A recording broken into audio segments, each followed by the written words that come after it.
Assalamu alaikum, barka dai jama'a. Kamar yadda kuka sani da yau ne ake jana'izan wannan shahararren malamin nan, Allah ya ji kansa, Sheikh Gwani Aisami, wanda wasu sojoji suka harbe shi a cikin motar, suka yi ƙoƙarin guduwa da motar nashin, amma Allah ya sa an kama su. Wa'annan sojojin da suka harbe shi su ba kowa ba ne illa su guda biyu, Kiristoci ne guda biyu, wanda ba a san meye dalilin da ya sa suka kashe shi ba. Allah ya ji kan malam, Allah ya sa ya huta.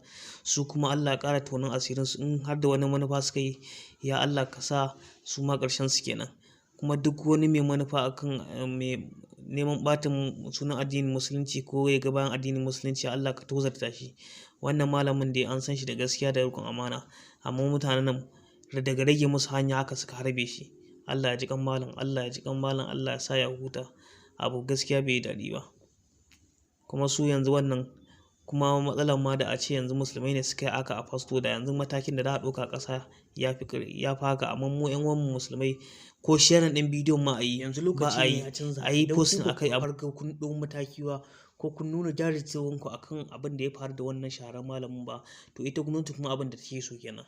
Amma in muka nuna ranmu ya ɓaci a gwamnati, to za a ɗau mataki, kuma insha Allah za a ɗau mataki akan wa'annan 'yan iskan sojojin da suka kashe wannan malamin nan ba da jimawa ba insha Allah. Allah ya rufa mana asiri, Allah ka ɗaukaka musulunci.